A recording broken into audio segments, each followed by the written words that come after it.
السلام علیکم. آپ دیکھ رہے ہیں عبید نور انسٹیٹیوٹ آف میڈیکل سائنسز میاں والی کا پیج اور میں ہوں زبیر ہاشمی.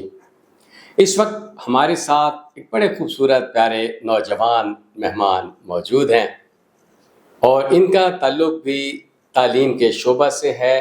جس طرح یہ عبید نور انسٹیٹیوٹ آف میڈیکل سائنسز ہے تو یہ بھکر میں اپنا میڈیکل انسٹیٹیوٹ چلا رہے ہیں، doctors institute of medical sciences Bhakkar, اور نام ہے ان کا ڈاکٹر ملک رومیل رؤوف، یعنی خود بھی ڈاکٹر ہیں اور انسٹیٹیوٹ کا نام بھی doctors institute of medical sciences.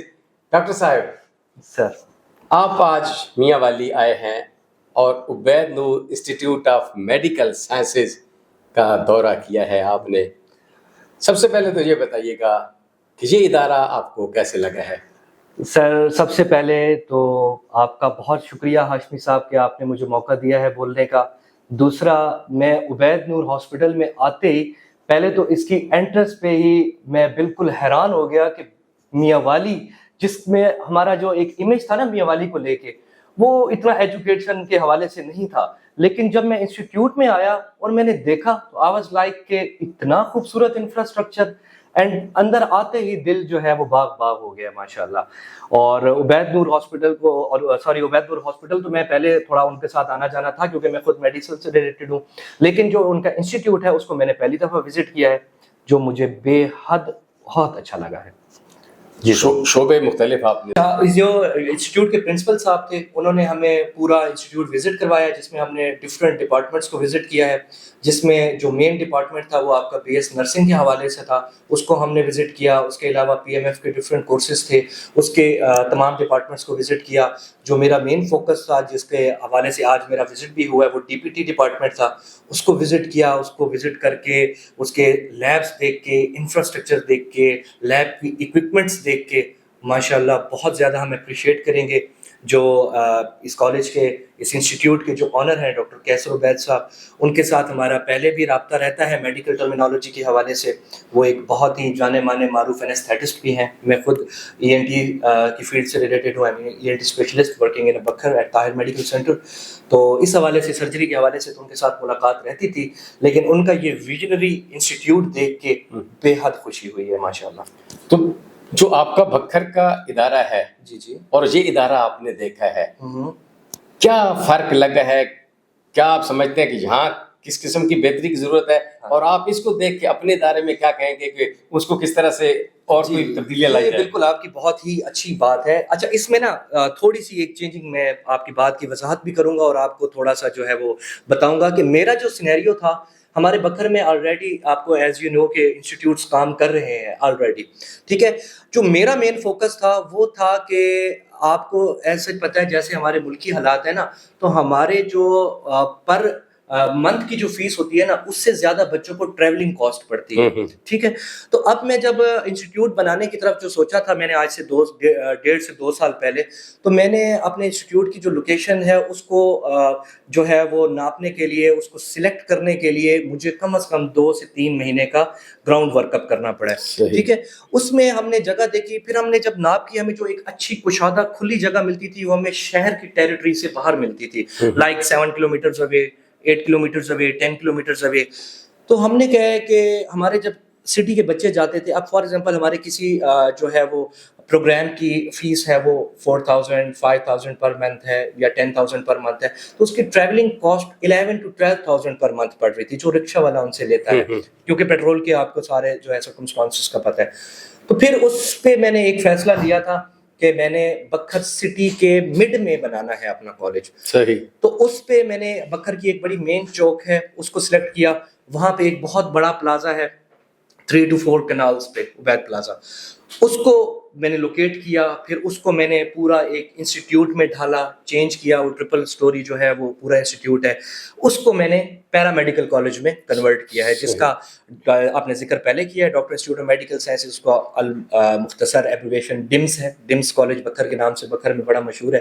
لیکن اب عبید نور کو وزٹ کرنے کے بعد مجھے لگتا ہے کہ کہیں نہ کہیں میں اپنی اس سلیکشن میں تھوڑا سا چوک گیا ہوں، کیونکہ جو دل خوش ہوا ہے عبید کا انفراسٹرکچر اور سارے کشادہ ہالز، کشادہ لیبس اور سارا ٹیریٹری دیکھ کے تو مجھے لگتا ہے کہ شاید یہ چیز میں نے فیوچر کو دیکھ کے رکھنی چاہیے تھی، مجھے کھلی جگہ پہ بنانا چاہیے تھا. شاید آپ کو تو یوں لگ رہا ہے کہ یہ شاید عبید نور انسٹیٹیوٹ جو ہے شہر سے باہر ہے جی. لیکن اگر آپ ایریا وزٹ کریں تو آپ کو اندازہ ہوگا کہ یہ ایسی جگہ پہ ہے کہ اس سے جسٹ 2 to 3 منٹس کے فاصلے پہ مین سٹی شروع ہو جاتا ہے زبردست. اور دوسری طرف جو رورل ایریاز ہیں وہ بھی 2 سے 3 منٹ کے فاصلے پہ آبادی ہیں رورلز کی.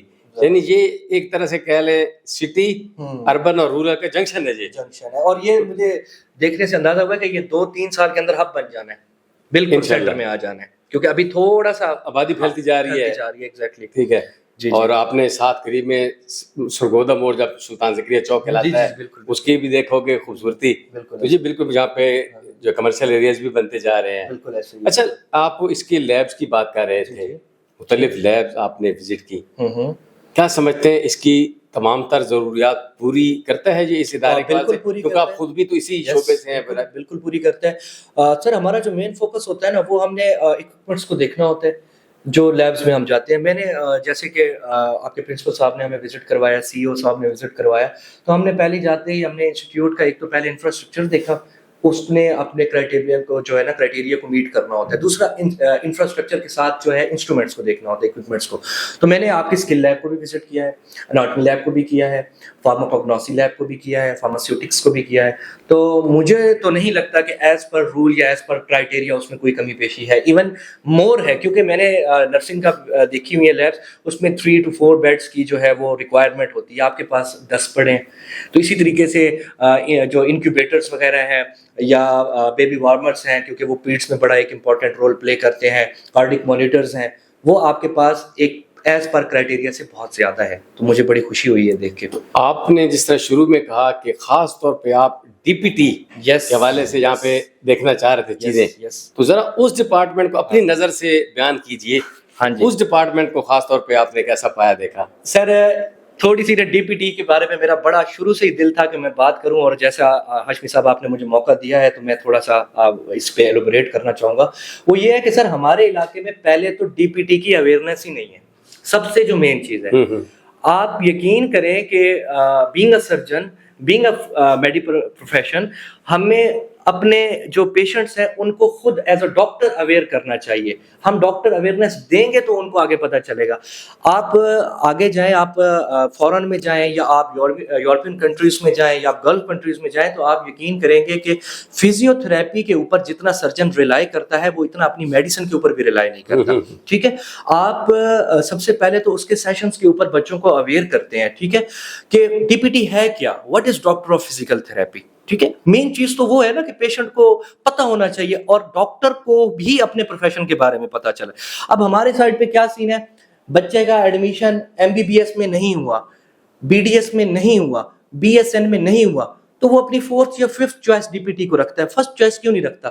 یہ ہمارے اندر کہیں نہ کہیں فلاز ہے کہ ہم اب اس کو اتنی اویئرنیس دیں کہ D P T is one of the main pillar of medical. میں یہاں پہ آپ کی بات روک رہا ہوں، کاٹ رہا ہوں. جی جی. بڑی حیرت ہو رہی ہے. ہاں جی. کہ آپ M B B S doctor ہیں جی بالکل، اور آپ کہہ رہے ہیں کہ ہمارے ڈاکٹرز کے اندر یہ خامی ہے کہ ڈی پی ٹی کے بارے میں بتاتے نہیں ہیں. ایگزیکٹلی. اور میں پچھلے 2 سے 3 سال سے اسی چیز پہ ورک اپ کر رہا ہوں.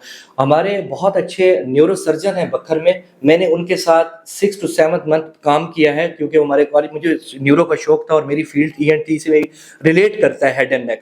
تو میں بڑا کیوریس تھا اور میں نے ان کے ساتھ سرجریز بھی اسسٹ کروائی ہیں، میں نے ان کے ساتھ او پی ڈی بھی اسسٹ کروائی ہے. تو انہوں نے مجھے بیسیکلی کہا ہے کہ ڈاکٹر رومیل، اب ہم نے فار ایگزامپل ایک سرجری کر دی کمر کے مہروں کی، جس کو ہماری میڈیکل ٹرمینالوجی میں کہتے ہیں لیمینیکٹمی، جو موسٹلی لوگوں کا آج کل مسئلہ چل رہا ہے، 4تھے 5ویں مہرے کا مسئلہ آ رہا ہے، L4 L5 کا. تو اب جب لیمینیکٹمی ہو جاتی ہے تو آپ نے سرجری تو کر دی، ٹھیک ہے، آپ نے پیشنٹ ڈسچارج بھی کر دیا. اس کے بعد سر اتنا میڈیسن نے کور نہیں لینا ہوتا جتنا آپ کی فزیو تھراپی کرتی ہے. اور ہماری سائڈ پہ کیا ہے کہ یار فزیو تھراپی والے سیشنز کو بلاتے ہی نہیں، نیورو سرجنز کے ہاسپٹل میں فزیو تھراپی والا بیٹھا ہی نہیں ہوتا. تو آپ یہ دیکھیں نا سر، اب حالانکہ ایک نیورو سرجن اگر بیٹھا ہے، ایک ڈاکٹر ہے، وہ کہہ رہا ہے اپنے پیشنٹ کو کہ آپ نے سیشن لینے ہیں فزیو تھراپی کے، آپ نے 3 month 2 month 1 month اور 3 weeks 2 weeks کے سیشنز لینے ہیں. جب ڈاکٹر گائیڈ کرے گا تو پیشنٹ تو لازمی بات ہے ڈھونڈے گا اس ڈاکٹر کو. تو اس میں مین فلا کس کا آیا؟ ڈاکٹر کا آیا. تو میں یہ چاہتا ہوں کہ آپ یہ نہ دیکھیں کہ وہ ہمارے جو ہے وہ 4 سیشن جو انہوں نے ہمارے پاس آ کے ہمیں کوئی فیس دینی تھی 1000-1500 وہ جا کے وہ ڈی پی ٹی والے کو دے دے گا. تو یہ اس چیز کو نہ دیکھیں, آپ پیشنٹ کے بارے میں سوچیں. کہ اب تو یوں بھی کہا جا سکتا ہے جو اکثر ایک بات ہوتی ہے کہ اب خوراک جو ہے بڑی خراب آ رہی ہے, تو اگر خوراک خراب ہوگی, کیمیکل والی خوراک ہوگی, تو پھر یقینی بات ہے ہر کوئی جوڑوں کا پٹھوں کا مریض تو ہوگا, اور جب جوڑوں پٹھوں کا مریض ہوگا تو ڈی پی ٹی کی ضرورت تو پڑنی ہے. ایگزیکٹلی. ہمارے والی سائڈ پہ کیا ہوتا ہے کہ وہ کہتے ہیں کہ نا وہ نیم حکیم خطرہ جان. تو ہماری سائڈ پہ سینیریوز یہ ہے کہ سر اگر آپ میڈیکل کی, فار ایگزامپل میں آپ کا ایسے تشبیہ دینا چاہ رہا ہوں, آپ مائنڈ نہ کیجیے گا پلیز, تو کیونکہ آپ ایجوکیشن سے ریلیٹڈ ہیں, آپ پڑھے لکھے ہیں, تو آپ اگر بیٹھے ہوں گے نا تو آپ کی بات ایک بندہ زیادہ غور سے سنے گا ایز کمپیئر ٹو جو ایک ان ایجوکیٹڈ بندہ بیٹھا ہوگا, ٹھیک ہے. تو اب اس میں ہمارا سوسائٹی کا کیا رول ہے کہ ہم اس کو کسی اسپیشلسٹ کے پاس بھیجیں نا, ہم کیا کریں گے, پٹھوں میں درد ہے ڈائکلو والی گولی کھا جا, ٹھیک ہے. اب ہمیں نہیں پتا کہ ڈائکلو کہاں پہ یوز ہونی ہے. آپ کین یو بلیو اٹ کہ ڈائکلو کے اندر جو ہے ہم جو ڈکلوران کہتے ہیں, تو ڈائکلو کے اندر بھی 2 چیزیں آتی ہیں, ایک آتی ہے ڈکلوران جو ہے ڈکلوفینک پوٹاشیم, ایک آتی ہے ڈکلوفینک سوڈیم.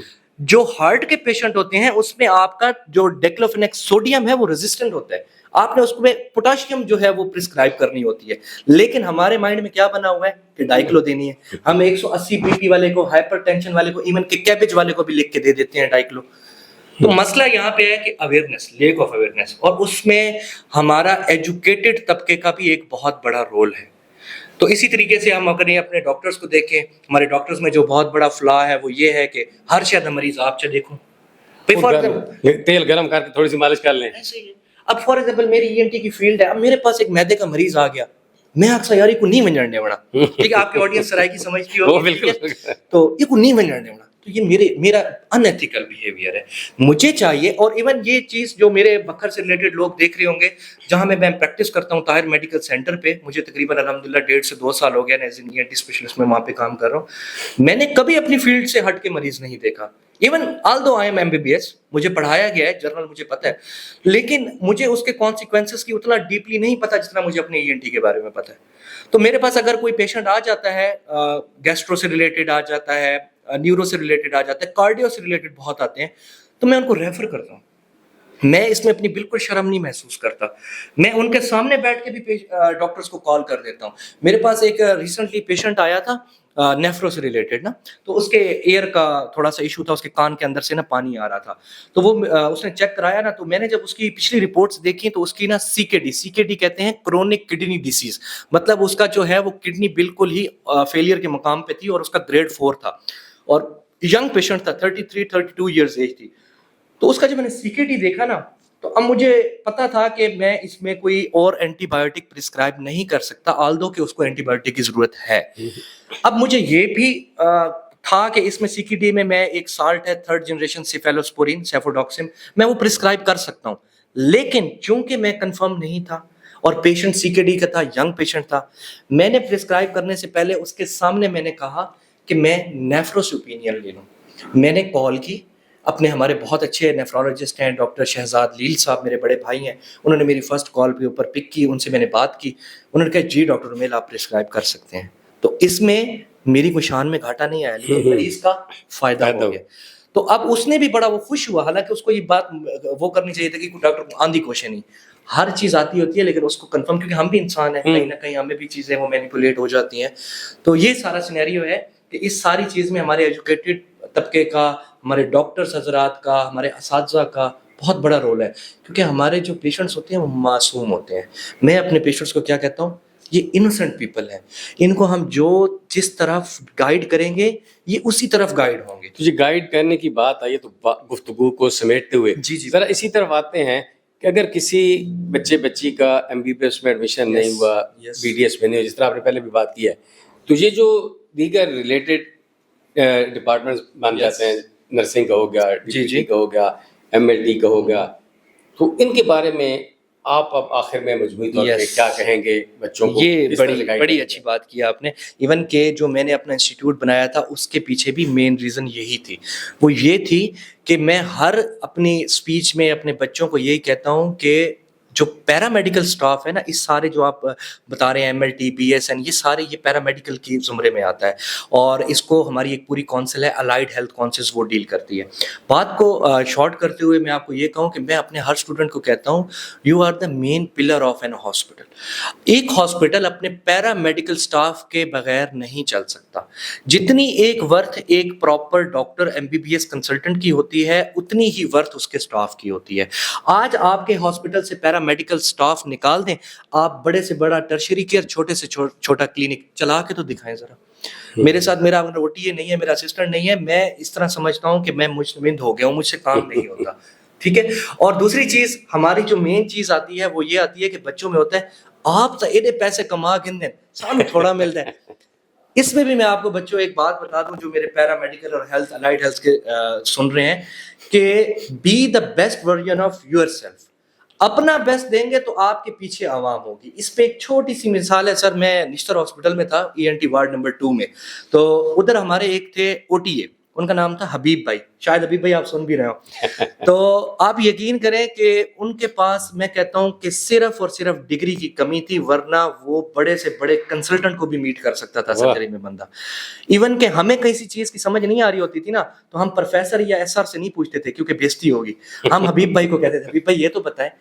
اور ایون کہ بڑے سے بڑا کنسلٹنٹ بھی کہیں پھنستا تھا نا، تو وہ شرم سے نہیں لیکن وہ سیکھنے کی مد میں حبیب بھائی سے پوچھتا تھا. اب یہ سارا سینیریو بتانے کا مقصد کیا ہے؟ اس بندے کی ڈیمانڈ ہے. پرائیویٹ میں اس بندے کے پیچھے سرجنز ہوتے تھے کہ یار حبیب آپ ہمارے ساتھ اسسٹ کراؤ، یار حبیب ہمارے ساتھ. ڈگری کیا ہے ان کے پاس؟ Just OTA، matric and 2 year. اس کے بعد اس بندے کی اپنی محنت ہے، لگن ہے. آج وہ بندہ 5 سے 6 لاکھ روپے منتھلی کما رہا ہے. اور میں کم بتا رہا ہوں کیونکہ وہ ہر ایک کیس کو اسسٹ کراتا ہے 25-30 ہزار. آپ کو کون سا MBBS ڈاکٹر ہے جو آج 5 سے 6 لاکھ کما رہا ہے؟ MO کی جاب ہے، لاکم پہ آپ کے سامنے ہے سارا سسٹم کیا ہوا ہے، دہاڑی دار پہ گیم آ گئی ہے. تو چاہے ڈاکٹر ہے، چاہے وہ پیرامیڈیکل ہے، چاہے جو بھی ہے، once again I will say that be the best version of yourself. اپنی ورتھ بنائیں گے تو آپ کی ہر کوئی قدر کرے گا، اور پیسہ آپ کی ہر فیلڈ میں ہے اگر آپ اس کے اوپر محنت کرتے ہیں. یعنی جس طرح گھر میں اگر بیوی نہیں ہے تو سارا کام ٹھپ ہوتا ہے، نہ کوئی کھانا پکاتا ہے، نہ کپڑے دھونے والا ہے، نہ جھاڑو لگانے والا ہے. کوئی مہمان آئے جو پتہ چلے جھشر ہوئے ہوئے ہے، بالکل تو ڈاکٹر سمجھے کہ ادھورا رہ جاتا ہے اگر پیرامیڈک جو ہے بالکل آپ عبید نور ہاسپٹل کے جو آنر ہے کیسر صاحب، آپ ان سے پوچھیں ذرا عبید نور سے آپ نکالیں جو ہے پیرامیڈیکل سٹاف کیسے چلتا ہے. ہم دیکھتے ہیں بڑے سے بڑا آپ کنسلٹنٹ بلا کے لے آئیں، چلے گا ہی نہیں.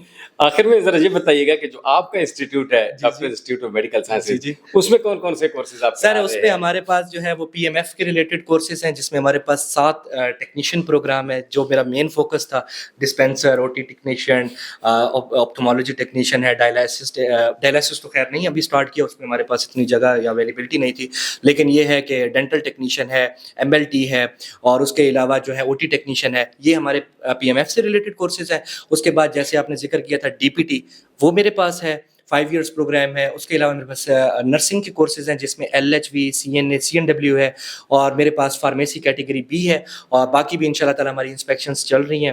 ایز ارلی ایز پاسبل ہم D فارما بھی اور BSN بھی اسٹارٹ کر دیں گے اپنے پتھر کیمپس میں. ڈاکٹر ملک رومیل رؤوف، آپ کا بہت بہت شکریہ. آپ نے عبید نور انسٹیٹیوٹ آف میڈیکل سائنسز کا دورہ کیا اور اس کے بارے میں اس کا جو پیج ہے اس پہ گفتگو اپنی پیش کی اور اپنے ادارے کے بارے میں بتایا. یقیناً ادارے، میں تو کہا کرتا ہوں کہ کوئی بھی ادارے ہیں آپس میں، ان کی آپس میں مخالفت نہیں ہونی چاہیے. وہ اپنی جگہ کام کر رہا ہے، وہ اپنی جگہ کام کر رہا ہے، ایک دوسرے کے ساتھ مل جل کر کام کریں گے. بھلا کس کو ہونا ہے؟ علاقے کا بھلا ہونا ہے، ہماری نوجوانوں کا، ہمارے طالب علموں کا بھلا ہونا ہے، اور آگے نسلوں کا بھلا ہونا ہے. آپ کا بہت بہت شکریہ. اجازت دیجیے. اللہ حافظ.